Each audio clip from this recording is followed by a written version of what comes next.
Welcome to another episode of the Tobago House of Assembly's Post-Executive Council Media Briefing. This week, the Secretary of Sport and Youth Affairs, Jomo Pitt, addresses the media. Just some updates from the new division of Sport and Youth Affairs. Particularly over the Easter weekend, the Youth Department has some initiatives. I just wanted to bring you all up to speed on that. On the 30th of March, we would have a marble pitching competition down at the Bonaccord facility, Bonaccord. Some Easter caravans starting on the 31st at Crown Point, in which we'll have a booth at that fiesta. Obviously at the Mount Pleasant Sport, we will be also having a booth at the Mount Pleasant Sport and also at Buku. Also on the 3rd of April, the youth center, the north side at Palativere, particularly Castara, I should say, they will be taking some youngsters on an island tour throughout the island, which would be something exciting for a lot of the kids who may not have seen all the tourist attractions in Tobago. So that's an initiative that we're looking to have them go on the 3rd. Having said that, moving on to sports, I want to take the time to congratulate the Moriah Village League and the organizers for a very successful league. It's one of the better ones I've seen over the years, and I must give kudos to the organizers of that league. I also want to make a commendation to the principal, the PTA of the Lambeau Primary School. They had an annual walk this morning. It was well attended. It was a joy to see the little kids skipping to the music of the DJ truck. I wish the media would have been there to capture some of the pictures. It really was a nice sight to see, particularly in the lieu of all the negative that's been surrounding us. It's good to see something like that. Dwight Yorke Stadium, I know that's a key topic. I just wanted to bring everybody up to date on that. The sheets have been removed, which will be the galvanized on the roof of the stadium have been removed. We're currently in the tendering process to get the contractors to do the electrical work and to replace the sheets. We're hoping to start at the end of April, beginning of May for that particular phase of the project. And we estimate that it should be completed by August. So all things being equal, hopefully by September morning, we should have the Dwight Yorke Stadium available to the sporting fraternity of Tobago. April 12th, I want to bring everybody up to date that it's Sports Awards, so I hope everybody will be attending, those the invitees. It should be interesting. We have a lot of nominations, and the winners, I'm confident, are well deserving of their selection. I wanted to point out to the residents of Charlottesville. It was brought to my attention yesterday or day before that the lights on the facility was cut. We found out that it was T&Tech who cut the power supply due to a faulty meter. So we are in discussions with T&Tech to see when it will be reconnected. Last week, I went on a tour with myself to Jamaica, myself, the president of the Tobago Cricket Association, Tobago Athletic Committee, the director of sport, Ms. Lindell Hoyt, and also Ms. Annette Nutt, who is the head of our elite athlete program.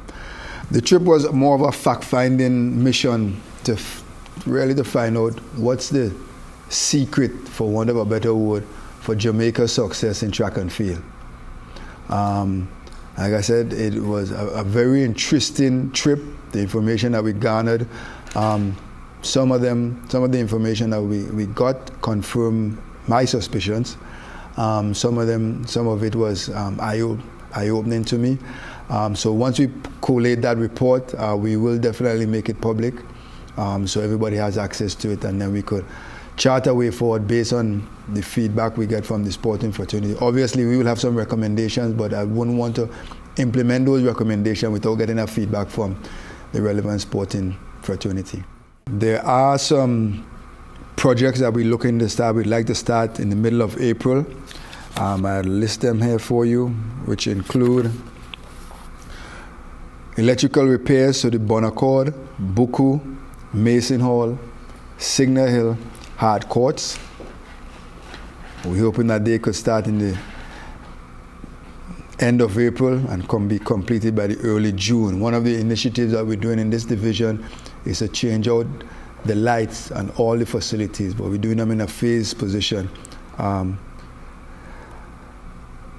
and change them into LED lights, which will be more cost effective on the division's part as we enter this new era of economic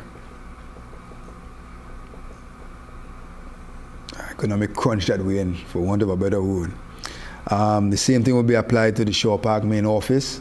We are doing some electrical work on that so we could have staff working there the regular hours. Right now they're working half day, I think it's 7 to 11 because of electrical faultiness.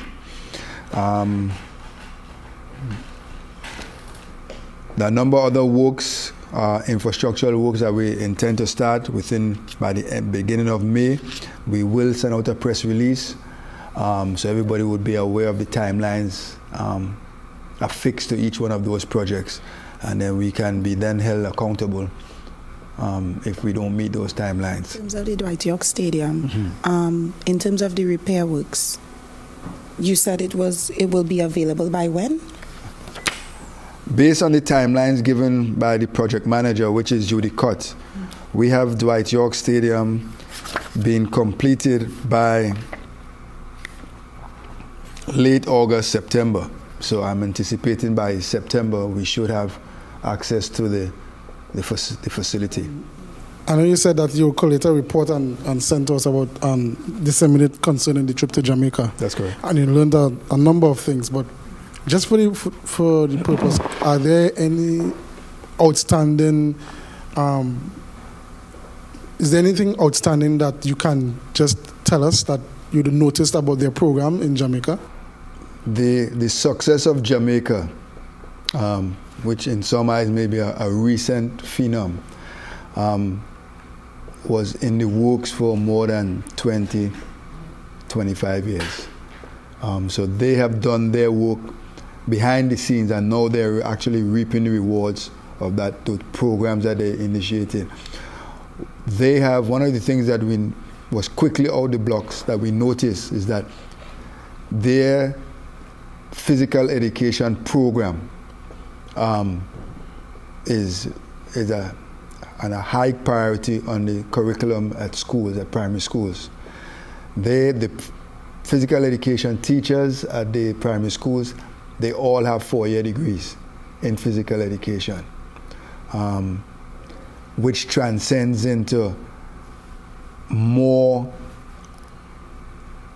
for want of a better word, able-bodied and active children, which it's a lot easier to get them into specific sporting disciplines.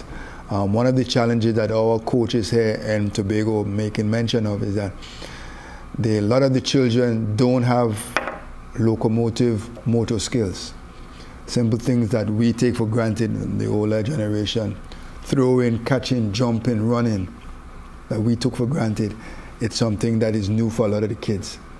A surprising discovery is that even at the EC, Early Childhood Centers, they have championships, which is, I didn't even think they would even think about that. But each parish has all the ECC, they call them basic schools in Jamaica. But all the ECC schools have their parish championship where the kids take part in. So even at an early age, 2, 3, 4, they're already exposed to competition. So it's nothing new. The event last week in Jamaica, they have boys and girls high school championships. It is the biggest thing in Jamaica. Every year it's a huge event. Alumni come from various parts of the world just for this event. The superstars, the Usain Bolts, Veronica Campbell-Brown, though they all come home for that event. There's a big event, a whole week of activities. They treat it more important, to them, boys and girls champ is more important than Carifta. The interest in boys and girls champ is far exceeds Carifta. As a matter of fact, from the conversations that we have, a lot of the coaches are saying the team that's going to Carifta for Jamaica wouldn't have the best of Jamaica's youth. They are focusing on the World Youth Games in Finland later this year. That's to tell you how, like I said, they don't treat Carifta as a big thing. So where we in Trinidad and Tobago qualifying Carifta is a big thing. That's very low on the priority listing, for want of a better word. Thank you for staying with us for the Tobago House of Assembly's Post-Executive Council Media Briefing for the week ending March 31st, 2018.